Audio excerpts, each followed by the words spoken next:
On this episode of Process to Profitability, I'm talking with Nicola Moors about mistakes people make when they are launching and what you should be paying attention to make sure that your launch is successful. We have a great conversation, not just about copywriting, but also just about data and metrics and what you as a business owner can do to improve your launches and the profitability of your business. Nicola Moors is a launch strategist and copywriter. She creates profitable funnels fueled by data, research, and a ton of advanced conversion strategies.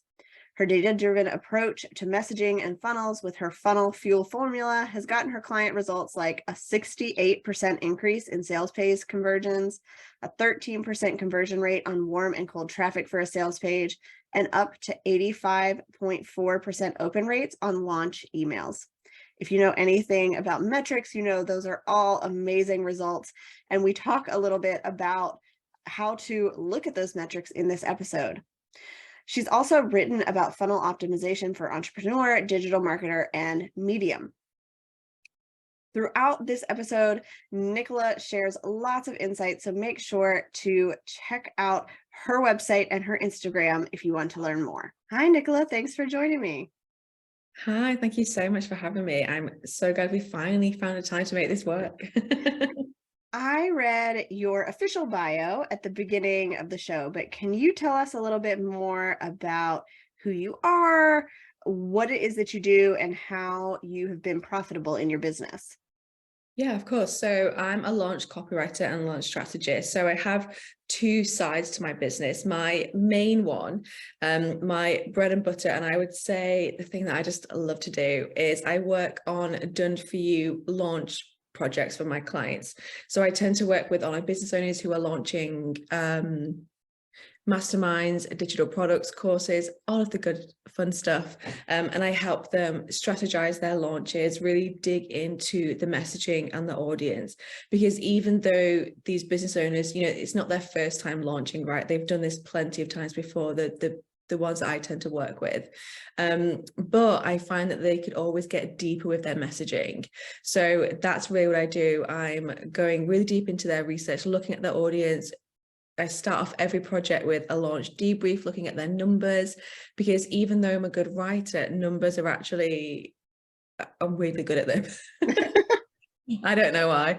I actually got better grades at maths in school than I did English. So I don't know how that works. I start off every project looking at numbers. So really numbers and data and research is the backbone of all of my projects. And I would say writing the copy is really like the minimum part of the project, really. But I get great results from my clients. And I think that is because I work so heavily with the numbers and the data, and neither of those lie.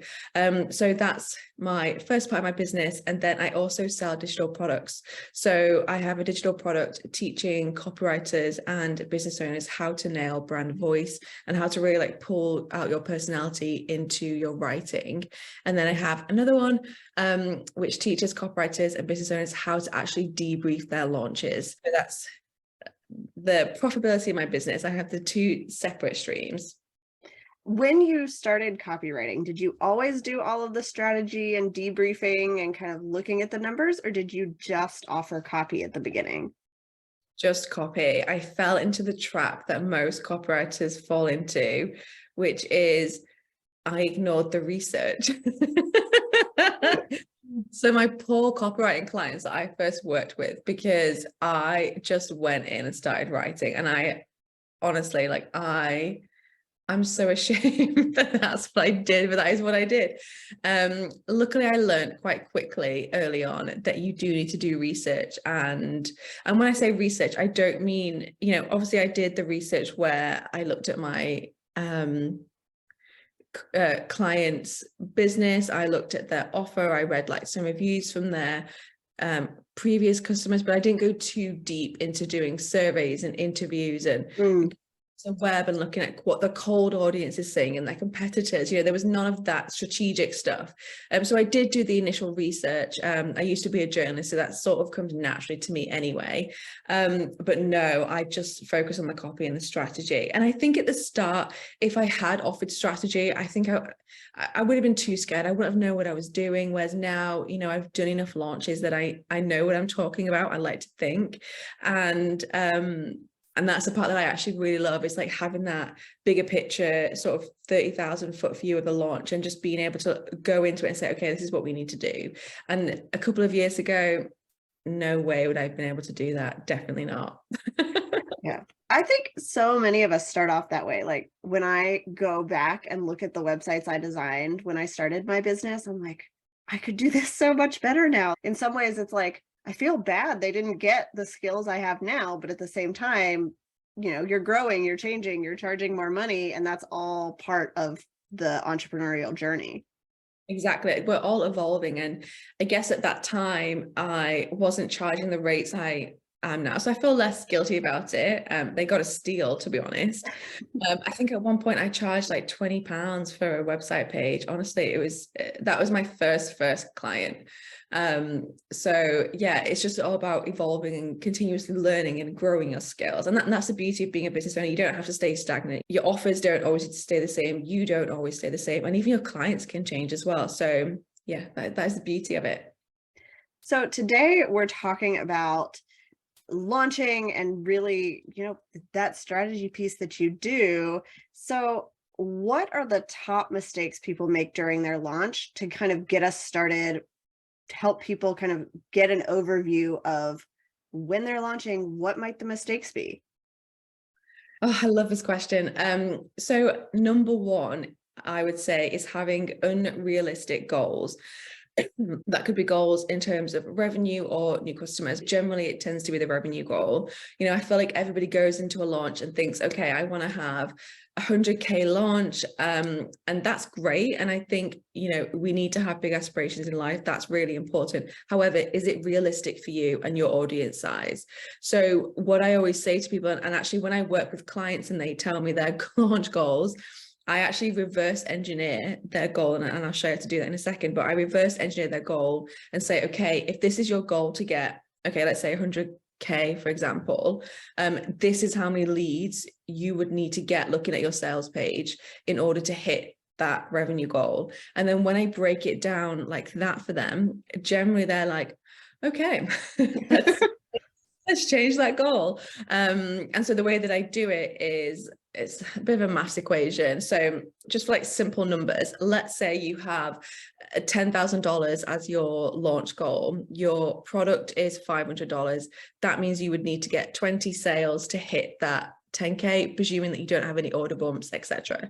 So with 20 sales, if we look at an average conversion rate, and I tend to go with 1%, generally it is higher than that. That's 1%, I would say, is the whole list. But I think if I go with 1%, no one's going to be disappointed. So I'll say 1%. So if 20 customers is your 1% conversion rate, that means you would need to get 2,000 eyeballs on your sales page in order to hit that goal. Now, if you've got a list of 500 people, then getting those 2,000 eyeballs might not make sense for you. And that's okay. Like, the beauty of doing this before a launch isn't to shame you into having like unrealistic goals. It's really just so that you can come up with something that actually makes more sense for you. Or maybe it means that you need to increase the price of your offer and offer more value so that you need less sales to hit that goal in order to make it match your email list, or you need to spend longer on list building. So it doesn't mean that you're right or wrong in having this goal. It just means that we might need to come up with a different strategy in order to help you get there. I love that one. I have friends in business now who are launching, and their goals are like, I just want like 5 people. And to a lot of people that might sound really low, but at the same time, when you think about it, it's like, that is realistically what they can do. Those are the people they can serve. And these 10K, 100K launches are not what an average business owner is making. That's just what social media tells us we need to have. Yes, I'm so glad you've said this. This is like another one of my points. And actually, I'll talk about this later, but Yes, like people see on Instagram, oh, so-and-so's having $1 million launch, so-and-so's having a $100,000 launch.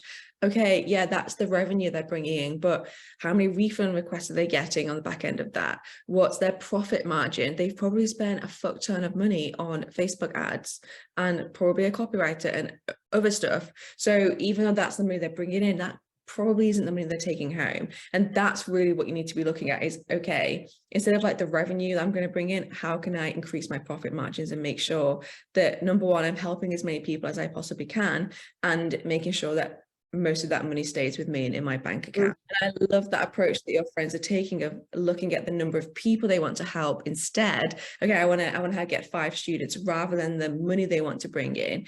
It just feels a lot better as a business owner to look at it in terms of impact rather than in terms of money. I guess it goes back to, you know, having that why that so many of us talk about.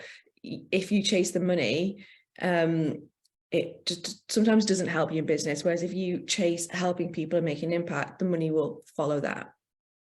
All right. So what are some of the other mistakes that you see? Oh, okay. So not having a lead strategy. So the number of, in fact, I'll give this one example of a launch I worked on and worked with this business owner, helped her with her sales page. And midway through the launch, she'd actually had a goal that she told me. And I said to her, okay, you need to hit this many eyeballs on the page to get this number of sales. Midway through the launch, she's like, Nick, we're not hitting the goals. I'm really disappointed. Like, we're nowhere near what I thought we would be. So I'm like, okay. And during my launch projects, I'm always on hand to offer advice, help. You know, it's a very stressful time. So I'm there to look at numbers and tweak any copy if needs be during the launch. So I dive into, I think it was Kajabi or wherever everything was housed, and started going through the numbers. Emails were being opened about what I'd expect. Click-through rate was about what I'd expect. The sales page, not many people were going onto the sales page. So they were clicking the emails, but there wasn't a lot of views on the sales page. However, when you looked at the number of sales, the conversion rate on the sales page was about 7%. And the average probably 3, 5 if you got a really good sales page. And I'm like, holy crap, this is amazing. Like this is working. Like, we just need to get more people seeing the page and get more people opening the emails, because that's what was happening. She didn't have enough leads going through the funnel, so she was never going to hit those goals. And I think too often in launches, people are so focused on, okay, how can I make the sales page better? Do I need to hire a copywriter? And they'll spend thousands of dollars on a copywriter, and then they never actually think about, okay, well, how am I actually going to get people into the funnel? And if you think of a funnel like an actual funnel like this, with the majority of the people coming in at the top, that means with things, when you're looking at leads, things like your opt-in, your Facebook ads, are you using social media to drive people into the funnel, blog posts, for example, you need to have a big chunk of people at the top there, so that when they funnel down, there's going to be enough people left at the bottom to get the sales and get the number of students that you want. But if you've not thought about who's coming at the top or how they're going to come in, or you've not optimized that bit at the top, then the funnel isn't going to work. You're going to get a drip of people coming through. And so, yeah, having a lead strategy is so, so important. And I think it's often something people think about after they've launched, when they've realized what went wrong, and they're like, oh shit, I probably need to change that for next time and grow my list. Whereas if we're continuously list building all the time and trying to push people into the funnel, even if they stay in our email list and they get sold to later on, you know, in 6 months' time, but you're nurturing them that whole time, it's still going to work, but you need to get them into your list in the first place. Yeah, I love that point. I talk about that with websites too, is that a website can be designed wonderfully. It can have great copy that somebody wrote for you, but if people don't ever see it, it's not going to do its job. And the designers and the copywriters are not the people. They can't make people come to your website magically. You have to do that piece of the strategy. Exactly. It's so important, but it's just so easily overlooked. And I get it, like, launches are very, very, very stressful things. You know, I did my first launch last September after months of working on clients' launches. And it was only then that I really understood how exhausting and stressful doing a launch actually is. And mine was fairly low key. I only did emails. I didn't do a webinar. I didn't do lives on Instagram. And even that was stressful enough. So yeah, I get it. And I think people put a lot of, because they are stressful and they want to get so much revenue out of them, there's a lot of emotional, mental, and sometimes physical energy that goes into these launches. So, you know, they feel like they have to make it work. And actually, if you come to a launch and instead of thinking, you know, this is all my eggs in this one basket, this launch needs to work so I can hit my revenue goals for the year or whatever. If you come into the launch and think, okay, I'm going to treat this as an experiment to see if this strategy works for my audience, see if this piece of copy, to test if this offer and this bonus is going to help my audience convert more. If you treat it like that instead, you're less attached to the outcome. And that means that you, moving forward, you can review what's happened and make more strategic decisions based on the truth and what works for your audience, rather than basing it on fear-based or emotional, because you've become so attached to the outcome. So are there any other mistakes you see people making? Not talking to the audience. So after every single launch, have a post-launch survey in place. So during the launch, every single time someone clicks on anything in an email, make sure you're tagging them. So if somebody clicks on your sales page, you could tag them. Let's say, well, you were selling a course, for example. So you'd put like course interest or name of the course interest whenever they've clicked on that. And that means that later on during the launch, you can then segment some of the launch emails just to that part of the audience, because you know they're interested. And what you can also do is after the launch, send a survey out to people who were clicking on the sales page but didn't buy. So you would just do that in your email provider. So send it to everybody who had that tag and remove anybody who bought. Ideally, you'd have it in automation where that once someone bought, the tag was removed from them. That sounds complicated, but it really isn't. But yeah, you would then send that survey out to that segment to find out what it was that they didn't buy for. And you want to know things like, are they looking at something else? How else would they solve that problem that your course or offer would solve for them? Is it going to be Google? Is it going to be another course? Are they looking at something else? When you're launching, you have to remember that your number one goal is to make sure that your audience picks your thing over somebody else's. And so if they're not buying from you, you need to find out why and what it is that they're going after instead, so that then you can position your offer as being better or faster or whatever than that other thing. But I think this is a key part of what's missing from people's launches, or they do it, but their surveys aren't optimized as well as I would like. So I think asking really specific questions like that is really, really key. Because I know people are going to wonder, is there a email software provider that you like, or any that work better than others for all of this tagging and automation? So I use ConvertKit, and I find that it's super, super easy to do all of the tagging and the automations. And that is coming from me, and I am allergic to technology. I am so bad. I once had a landing page in ConvertKit that was converting, and I'm not even kidding you, at 80%, I think it was like 78% or something like that. And I deleted it by accident, and I contacted ConvertKit. I know it was a very sad day. I contacted ConvertKit and they said, yeah, no, there's nothing we can do. And I was just like, okay, that's life. Like, what can I do? At the moment, I do use ConvertKit, but early next year, I am looking at switching over to ActiveCampaign. And that's because from what I can see, I've not used ActiveCampaign just yet, but I can see that they had a lot of good features. What I love with ActiveCampaign is it has a thing called conditional messaging. So when you're sending emails to your launch, I always recommend that you send different emails to different segments. So if people are on the wait list for your course, for example, they would get a slightly tweaked email, maybe referencing the fact that they're on the wait list and they had that initial interest. So in ActiveCampaign, what you can do is have the one email in there, and then you can highlight a paragraph and say, this paragraph is just going to people who are tagged with this certain segment. Whereas in ConvertKit, you can still do that, but it has to be separate emails. So you have to set up the email different times, which is still easy enough to do, but it's a bit more of a ball ache. I think the main thing is just to have your tags set up in there and have a system. So I have like a spreadsheet, so I know what each tag means, because there's nothing worse when you look at a tag and you have no idea what it means or where it's come from.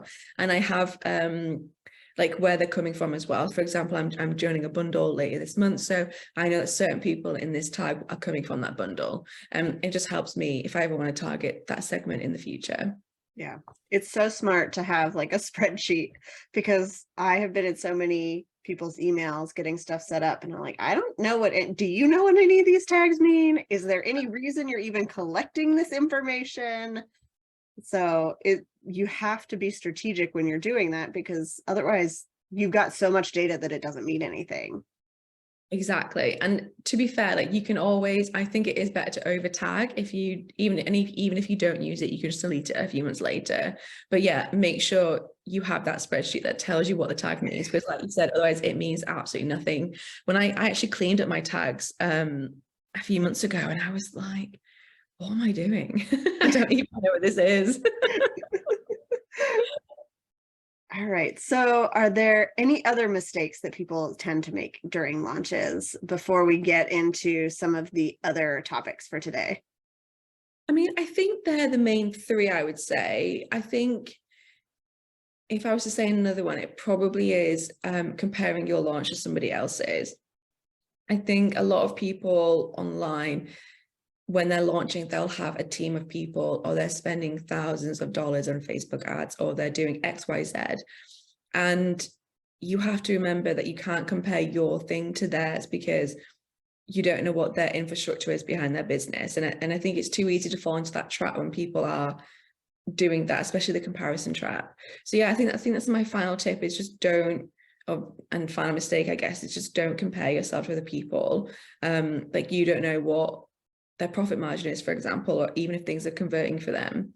So you mentioned in one of the mistakes that people spend a lot of money. Like we just said, they might spend a lot of money. You don't know what the profit margin is. They might hire a copywriter. Should everybody hire a copywriter for their launch if they want to make more money? I'm going to be controversial here and say no. Okay, so I think I need to back up here and explain. I do a bit of context. Context is very important. So the reason I teach launch debriefs is because I see a lot of business owners who aren't familiar with their numbers. Either they don't know what they mean. Let's say they have a click-through rate that's less than what they'd expect. They don't know like how they can change that or improve it. And so because of that, they just don't do anything about it and think, okay, we'll just leave it and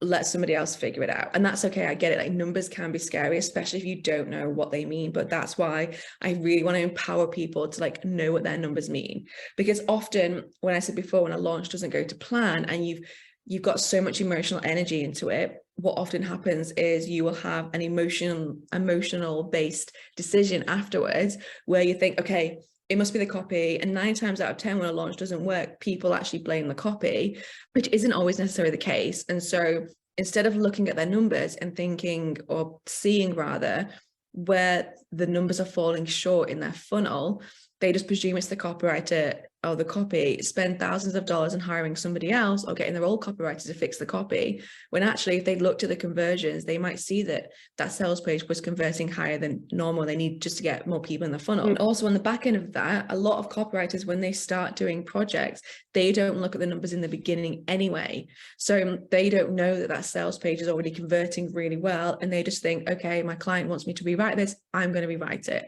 instead of actually seeing, okay, what are the numbers telling us? And that's why I start every single project with that debrief, because if I know something's working, why would I change it? I'm going to keep it as it is and tweak something else instead and see if that conversion rate can go up. So that's why I don't think you always need to hire a copywriter for your launch. Look at the numbers. And if the numbers say to you, let's say you have a funnel. Now with any sort of marketing, there's 3 things that need to happen in order to make that funnel successful.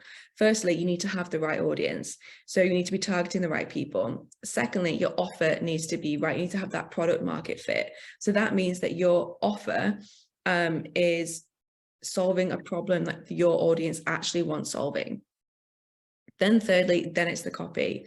So often when a funnel isn't working, people jump straight to the end of those three instead of going back to the beginning and saying, okay, looking at the audience, then the offer, and then the copy. Now, if you've done all of those things, and if you've got a product that has sold before, you know that you've got product market fit. So I'll just double check that you are targeting the right people, maybe with Facebook ads or your blog posts. Are they using the right language that's getting the right kind of people in? If all of that's working, then look at the copy, and that's where you might need to hire the copywriter. So I'm not saying that you never need to hire a copywriter. What I'm saying is, if you are aware enough of your numbers first and the numbers tell you that yes, the copy needs changing, that's when you need a copywriter. Or you can even hire a copywriter or somebody else to look at the numbers for you. But I just don't think it should be a decision that's based off emotion and fear, because your launch hasn't gone as planned. Because copywriters are expensive, you know, we're not cheap. And there's a reason for that, because if you have a sales page that works, you can use it over and over and over again, like many launches. So you're going to get such a good ROI on that copywriter. But yeah, know your numbers and then see if you actually need to hire somebody. Do you recommend that people do a launch like first before they hire anybody to help, to just make sure that they've got that product fit the right audience and that it's going to sell? That is tricky to be honest, because oftentimes if you work with somebody who at least knows marketing, and can help you optimize the offer. See, a lot of what I do isn't just writing the copy, it's I'm looking at the offer, can we optimize it based on what the audience has said? So if you have somebody that can do all of that, they could help you with that initial launch. However, the problem is it's going to be a much more expensive cost in the beginning, rather than if you do it first and then see. So it's that sort of like chicken and egg sort of debate, like what comes first? Because if you had that person in the first place, it could convert higher. But then you could still do it on your own and check anyway. But what I would say is, if you have, I mean, obviously we all have an audience in our businesses, but if your audience is asking you for something continuously, do some more research, send a survey to them, get more intel on what it is that they actually need help with, and then throw up a sales page. You don't even need to make the thing, just put up a sales page and see if you can pre-sell the thing before you make it, and just see if you get any interest. So I would do it in like the minimum viable way possible, just to get like some interest. And once you do, then you can build the thing and have a proper launch. And then once you've done that a few times, maybe that's when you bring in the copywriter. I think the beauty is a lot of business owners can already write copy for themselves, whether it could be better or not. A lot of the times it is still converting for them. So I think I would use your skills and do it yourself before hiring someone. But then it is that chicken and egg debate, isn't it? Yeah, but it makes sense that if you are creating something your audience is asking for, the copy is not going to be quite as critical to getting them to convert, because you've already kind of built that relationship there. You're basically saying, look, I built this thing that you asked me for. And then you're trying to sell it to make sure that that's actually what they want. And you can move forward from there as you're building your lead strategy and bringing in more people. Exactly. And having the right offer for the right audience is way more important than having like the best copy. Because if you have an offer that isn't right for your audience, let's say they're not interested in having that thing solved, then having the best copy in the world isn't going to change that, isn't going to sell the thing. So yeah, having a better offer is way, way, way more important. And to like give you an example of like the problem, for example. So a problem that I have right now, my car desperately needs cleaning. And I've tried to get it cleaned several times over the last 6 months, but the place I normally go to has been shut. Now that is a problem that I have. However, we all have problems. Not every single problem that we have, we actually want to be solved. So if I had somebody targeting me now on Facebook, for example, telling me to come to their drive-in car wash, I don't know, 3 miles away for X amount, am I going to do it? Probably not, because I don't have like, yes, I would like to get it solved, but I've got other things I need to get done in the meantime. And it's not the most pressing thing for me right now.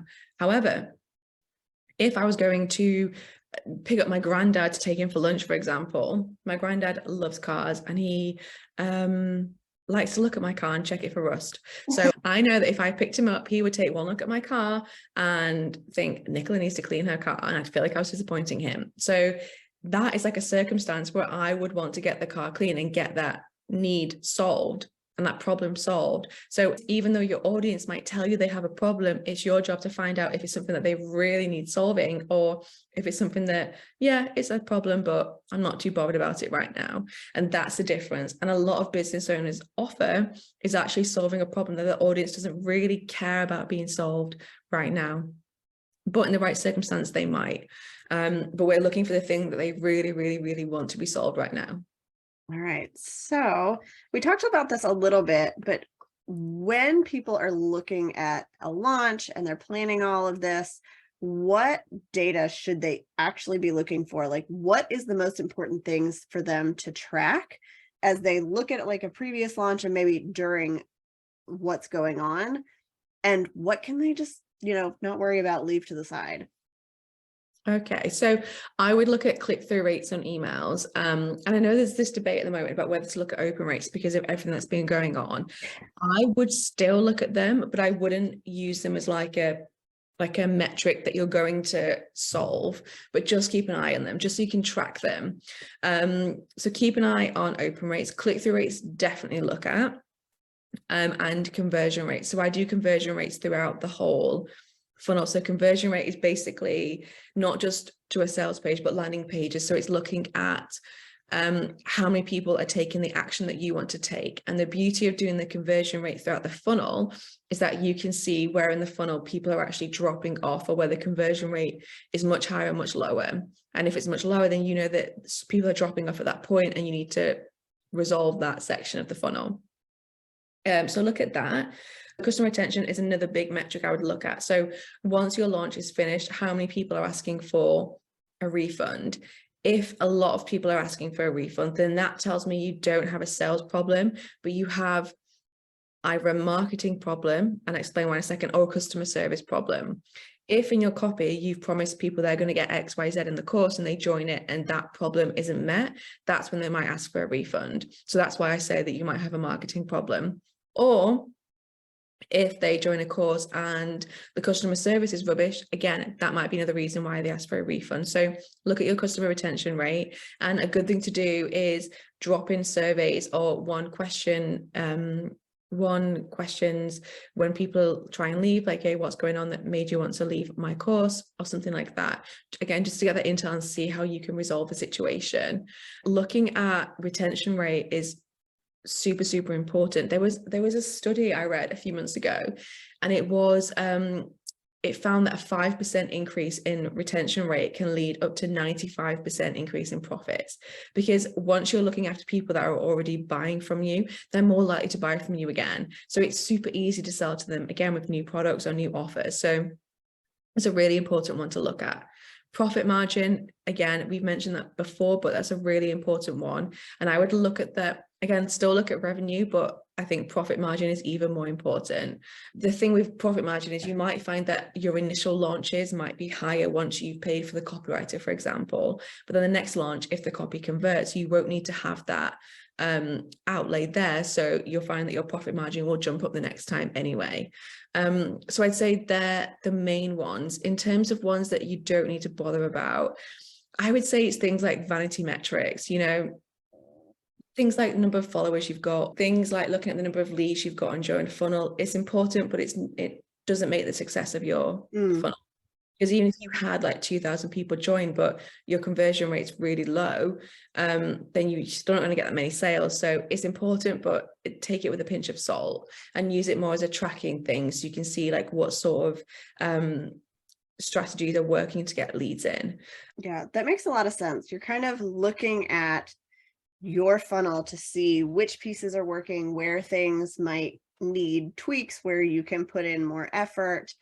And then the other stuff, what's important there, like for leads, is just, do you have enough people who are going to get their eyes on something? Not, I need to have 100,000 followers on Instagram because it looks really cool. Exactly. And because if you're not converting those followers, then it really does mean nothing. And I love that you mentioned the customer retention, because we don't talk about that or think about that as something that you're really concerned about. It's all about your launch and how much money you can make, how many people you can bring in. But if those people aren't going to stick around and they're not enjoying your course, if you're not giving them what you promised, then you're not going to have a successful business. Exactly. And too often people are focused on how they can get new customers rather than how they can look after the current ones. You see this all the time in businesses. Like, for example, if you're buying like renewing your phone contract or buying new internet, or they reward new customers over the old ones or the current ones. So they make it super hard. If you want to renew your contract and get a better deal, they make it super hard. Whereas if you're coming in as a new customer, they make it super easy for you. And to me, that makes absolutely zero sense, because when you look at customer loyalty, somebody who's been with you for years and years, they're very unlikely. If you look after them, they're going to be very unlikely, or it's going to be nearly impossible for them to go to somebody else. So it really is like easy cash every single month. So to me, it makes no sense that you would almost penalize those other customers that you've already had. It just doesn't make sense to me. But I guess people probably look at it, oh, they bought from me once, they're probably going to buy from me again. Well, if you don't look after them, then not necessarily. Yes. They do the same thing here for internet. Our plan expired. I was like, okay, you've got these great new plans. Can I get it? And they're like, no, you can't. We're like, okay, well, if you can't do what you need to keep us, then why would we stick around? So, is there anything we didn't cover that you think would be helpful about launches and metrics and data before we wrap up today? I think the main one I really want to say, and I don't think we've mentioned before, correct me if I have, when you're debriefing your launch, it's really important to look at your current metrics in your funnels. So whenever I'm debriefing a client's launch, I always ask for their like welcome sequence and other email sequences that they've sent before, so I can compare their like standard usual metrics compared to their launch ones. Now, with a welcome sequence, they tend to perform higher anyway. So I do take those with a pinch of salt, but it's good to, you know, like I said before, your only competition should be yourself. So it should be your previous launch or like what's going on in your business. Can you make that better? So I look at industry benchmarks with a pinch of salt. I do use them, but then I tend to compare them with my clients' actual metrics. And that's what's really important to me, you know, is can we get better on this each and every single time that we launch? Awesome. Well, I always like to wrap up by asking people what the most impactful decision they have made in their business has been. I love this question. And I was giving this some thought before. And I have to say, it's doing things that feel right for me instead of copying strategies because other businesses are doing them and thinking, oh, if they're doing it, it's got to work. So an example of that is Instagram marketing. So I've realized this year, I do not like marketing myself on Instagram. It just doesn't feel right to me. All of my copywriting clients, and I do mean literally all of them, are referrals. But I had a stage where I was like, okay, other launch copywriters in my space are advertising their launch copywriting services on Instagram. I should do the same thing. And I realized how much I hated it. It was such a time suck, like writing the captions and doing the graphics and talking about myself. And I hated it. And you know what? I didn't get a single lead from it. It didn't work for me. And I decided that instead of just keep doing it, I'm just going to sack it off. It didn't feel right. I didn't enjoy it. But what was working on Instagram was selling my products on Instagram. So I still post on there, but I've come to realize that my audience that I'm targeting don't necessarily follow me on Instagram or might not be looking for a copywriter on Instagram. And that's okay. Things like blogging as well. So I used to do that when I first started out. It's what you're told is like one of the things that you really should do. I was like, started doing it and I was like, actually, I hate this. I really, really hate this. And so I approach it now in terms of repurposing content. So I will record guest expert sessions. I will reuse posts I've written for like other publications, reuse podcast recordings, things like that, and write blogs from those. So I'm not writing from scratch because that's the bit that I hate. I'm just doing a bit of editing and just making things sound better. I think that's really what really made a huge impact and just making me feel a lot happier. Another thing, I'm not a morning person. I hate getting up early. And for so long, I fell into the trap of thinking if you want to be a successful business owner, you have to work 9 to 5 or 7 till 7 or whatever. And that's just not me. I'm a bitch in the morning. I don't want to talk to anyone before 10 o'clock in the morning.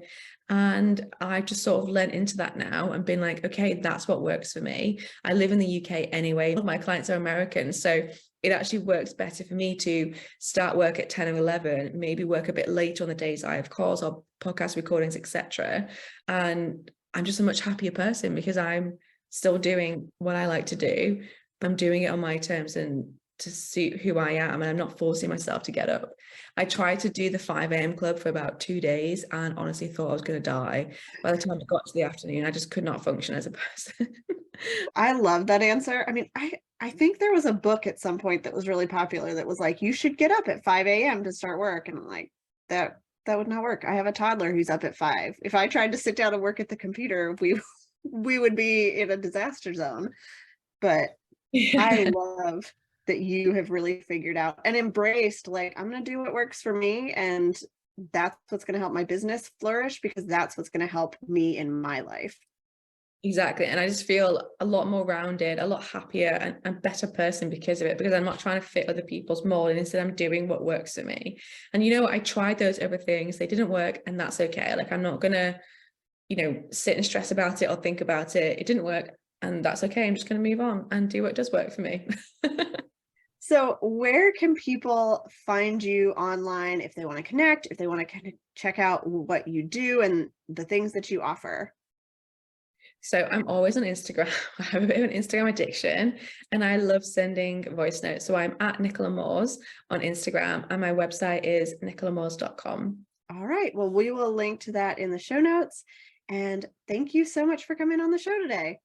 Oh, thank you so much for having me. It's been so much fun chatting. I love chatting with Nicola about launches and strategy. One of her big points was that you need to look at your lead strategy as you are figuring out what your launch goals are. So we talk about this in the episode, but if you have a launch goal of a certain amount of people or money, you need to make sure that you're going to have enough leads in that funnel. This is something I've covered on the podcast before, where you've really got to look at each piece of your funnel to make sure that it's working and kind of reverse engineer where your mistakes might be coming from. If you take a look at that data and you notice that people are not converting once they are on your website, I would love to help you create a site that is designed to convert along with the amazing copy that you've written. You can get a free website review where I can look at just that at lemonandthesea.com/review.